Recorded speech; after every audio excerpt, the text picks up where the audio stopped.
Linda, what happened? I don't know. What if you get tired of this? What if one day you realize I'm too much work and... Stop. Linda, you're it for me. You're everything. Linda Smith stood at the stove in Bong So's penthouse, making blueberry pancakes while wearing one of his shirts that fell to her thighs. Morning light streamed through floor-to-ceiling windows, painting everything gold. She hummed, for the first time in months.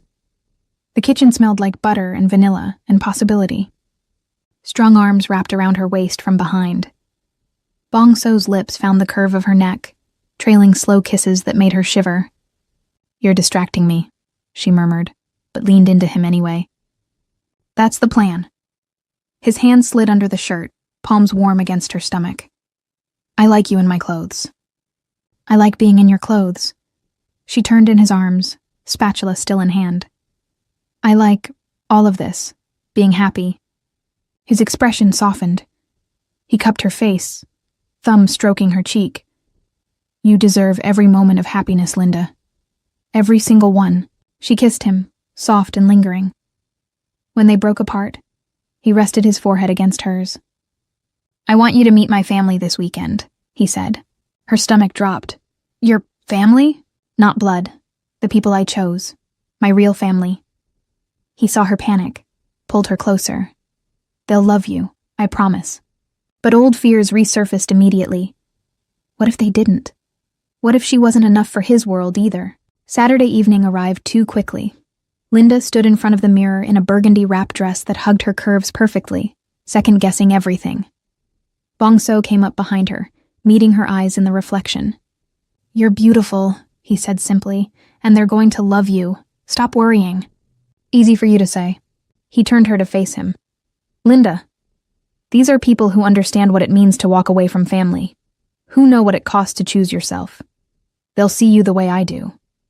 She nodded, not quite believing him. The private dining room at the upscale Korean BBQ restaurant was full of people, diverse, stylish, successful. Everyone stood when Bong So entered with Linda. "Everyone," Bong So said, hand possessively on Linda's back. "This is Linda. She's mine, which means she's family." The declaration was territorial, protective, absolute. Linda's heart swelled. A man in a sharp suit stepped forward first, extending his hand with a warm smile. "Jian, it's good to finally meet the woman who makes our brothers smile. Bong So told us everything about you." Linda shook his hand, nervous. "Everything?"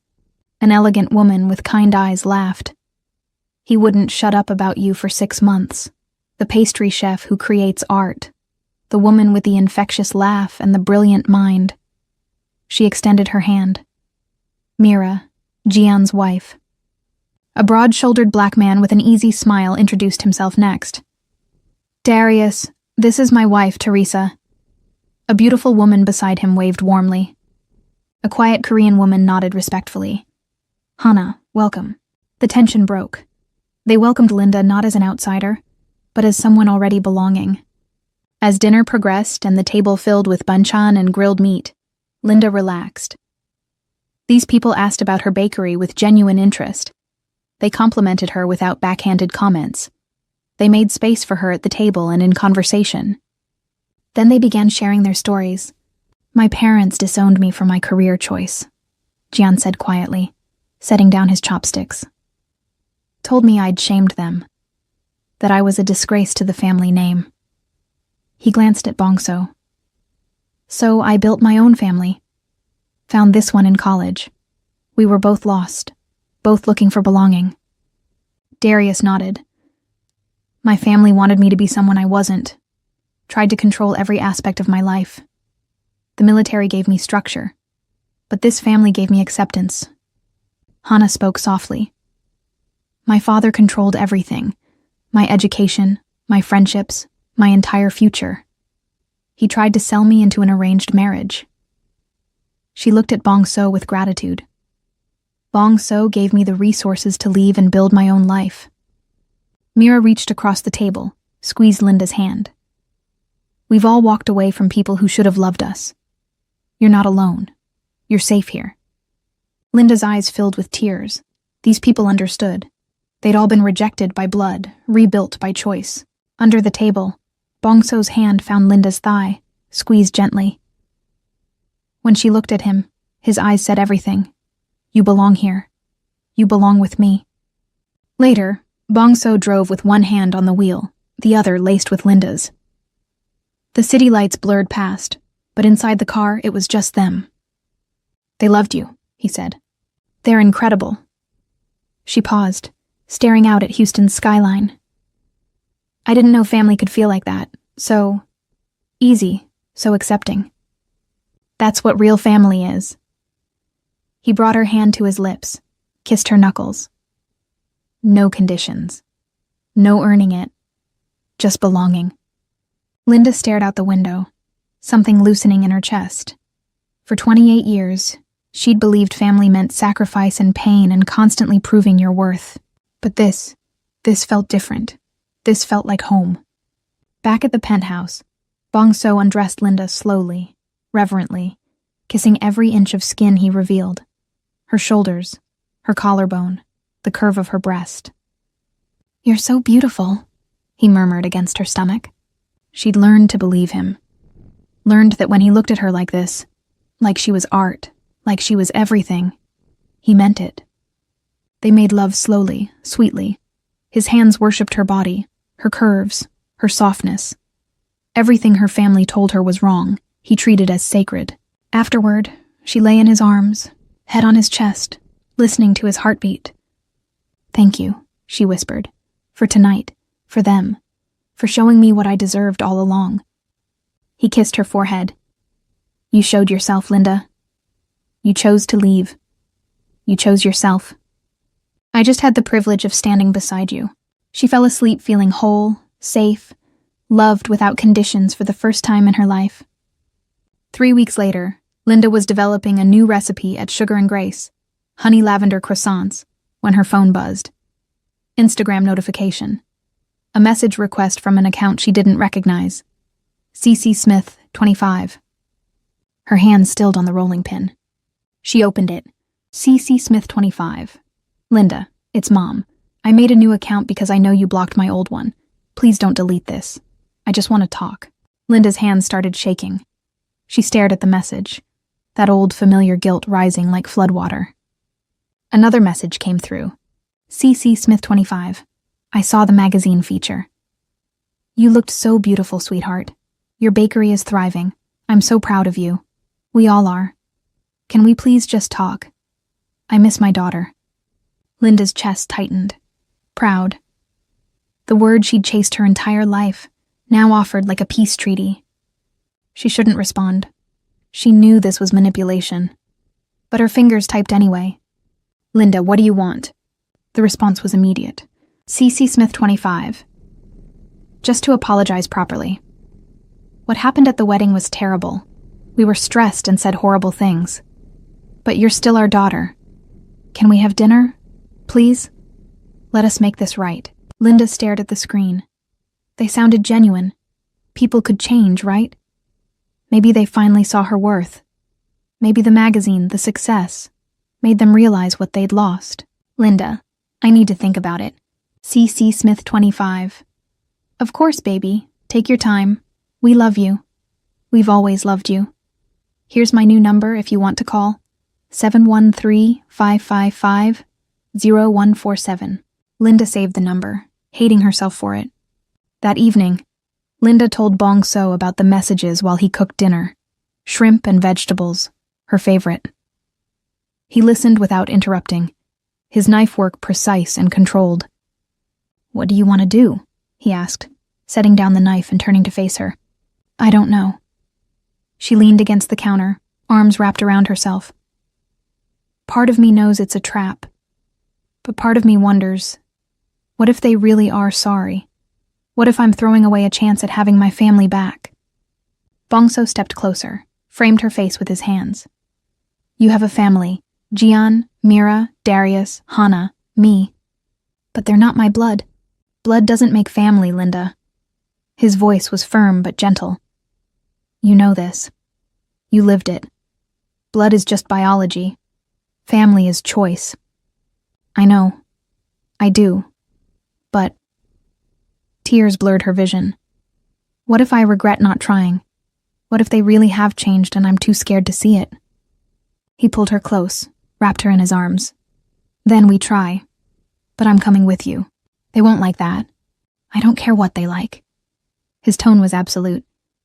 You don't go back there without me. Non-negotiable. Linda nodded against his chest. Okay. That night, they lay in bed, and he held her until she fell asleep, his body a shield between her and the world. Friday evening arrived. Linda wore a simple but elegant dress. The restaurant was mid-range, a chain. Linda noticed immediately. They hadn't even chosen somewhere nice. Her family was already seated. Claudette, Vernon, Rochelle, Dominique. They looked uncomfortable when they saw Bong So.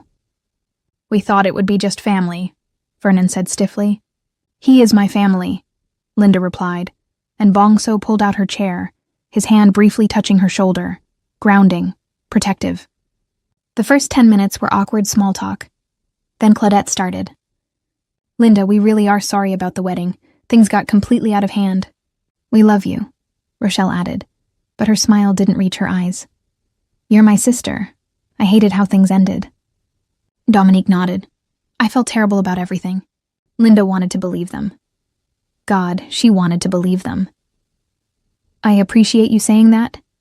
Vernon cleared his throat. So, this magazine feature. Your bakery must be doing incredibly well. It is. We're expanding next month.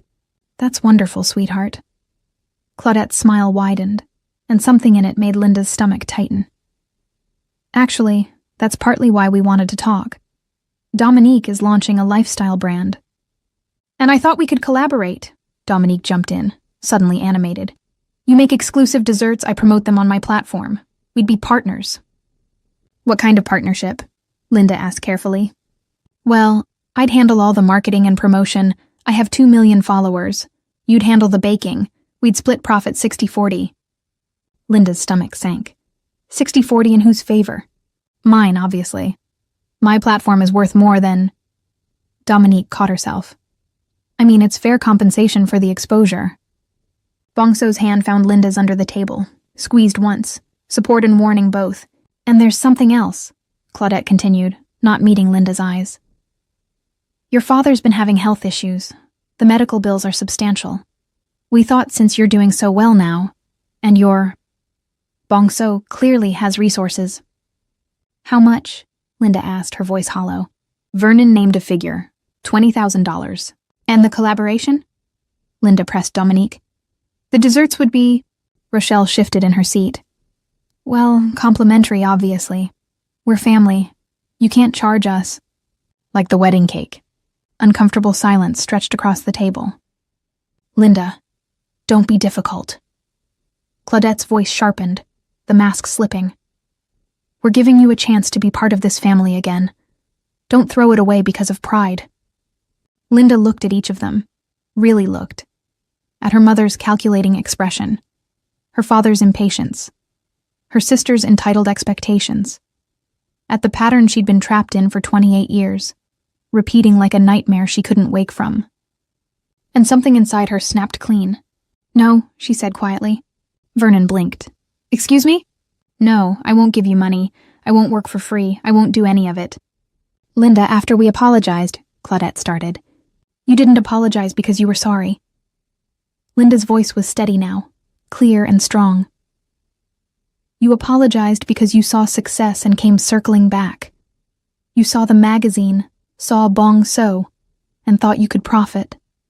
How dare you suggest, Vernon began. No. How dare you? Linda stood, and Bong So rose with her, a united front. I spent 28 years trying to earn love you were never going to give.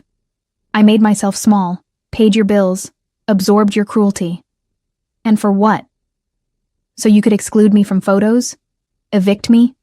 Use me? Rochelle's face flushed red. You're being so dramatic. I'm being honest for the first time in my life. Linda looked at each of them.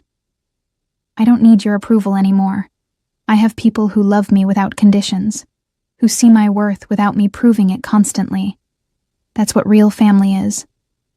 Claudette's mask dropped completely, showing the anger underneath. If you walk away now, don't come crawling back when he leaves you. Don't expect us to take you in when your bakery fails and you're alone again. The words should have hurt. A month ago, they would have destroyed her. Now Linda just felt free. I won't be alone, and I won't be back. She looked at Bong-so, found strength in his steady gaze. I have everything I need. She turned and walked out, Bong-so's hand on the small of her back, steady, sure, protective. Behind her, her mother called her ungrateful. Her father said she'd regret this. Her sisters whispered viciously. Linda kept walking, out of the restaurant, into the parking lot, toward the car and the life she'd chosen. Linda made it into the car before the tears came. Not sad tears, cleansing ones, releasing decades of poison. Bong-so pulled her into his arms across the console, let her cry into his shoulder. I'm so proud of you, he murmured into her hair. So incredibly proud. I thought it would hurt more, she admitted. That's because you've already grieved them. You did that weeks ago. This was just closing the door. She pulled back, looked at him through tears. I'm really free. You're really free. He wiped her tears with his thumbs, then kissed her. Soft, reverent, full of promise. And you're mine. Always mine. Always yours, she whispered back. They sat in the car, holding each other, as the weight of 28 years finally lifted completely. 3 peaceful months passed. Sugar and Grace opened a second location.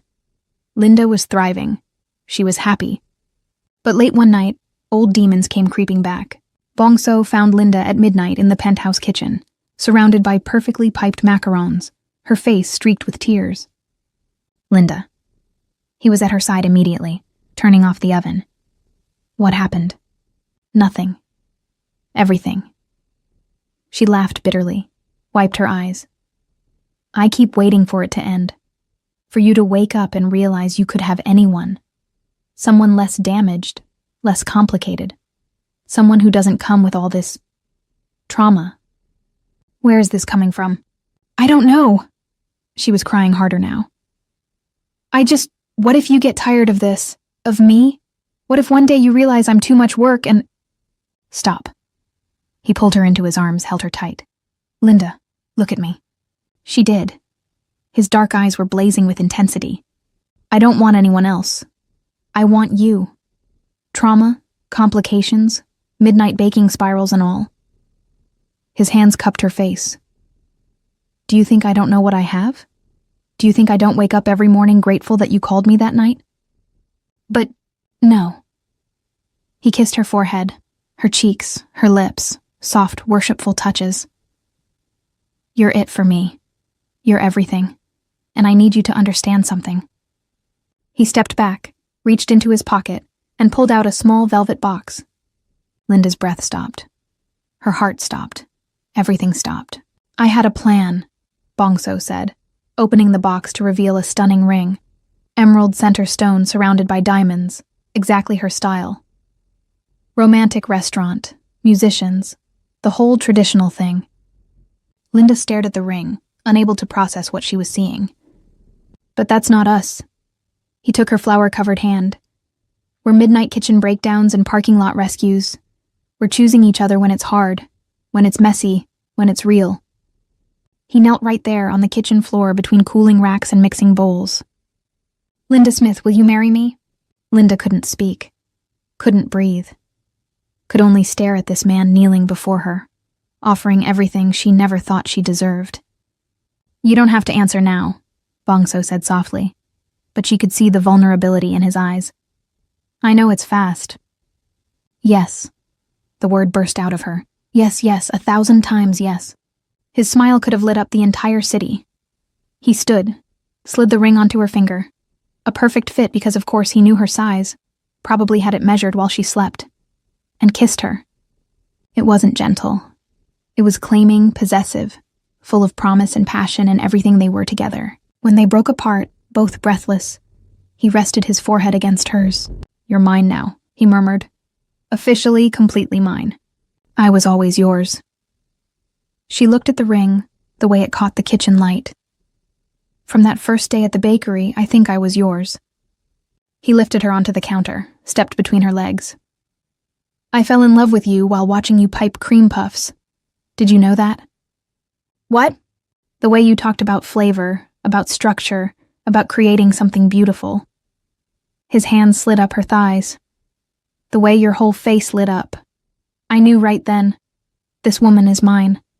I just had to wait for you to see it. Linda pulled him into another kiss, this one deeper, hungrier. Take me to bed. The macarons can wait. She wrapped her legs around his waist. I can't. He carried her to the bedroom, laid her down like she was precious. They made love slowly, reverently, sealing their promise with every touch, every kiss, every whispered, I love you. Afterward, Linda lay in his arms, studying her ring in the moonlight streaming through the windows. When? She asked. When what? When do you want to get married? He was quiet for a moment. Tomorrow. Next week. Whenever you want.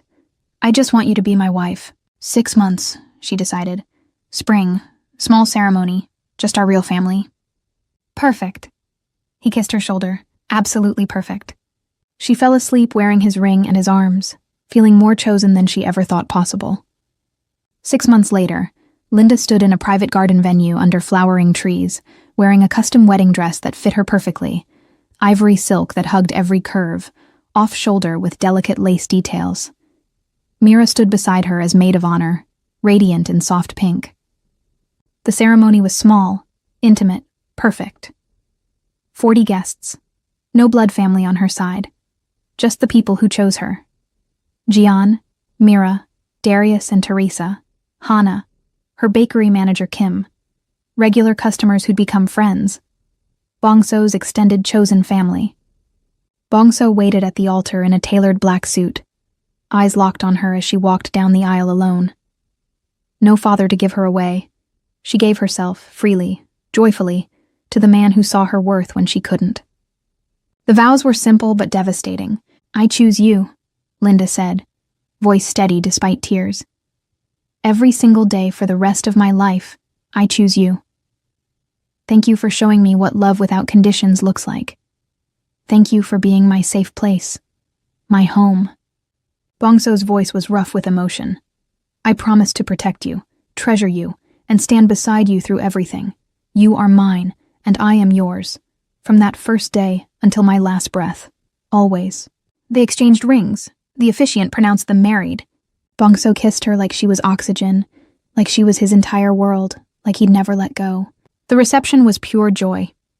Linda's 5-tier wedding cake, a masterpiece featuring edible flowers and gold leaf, sat center stage. This time, everyone acknowledged the artist.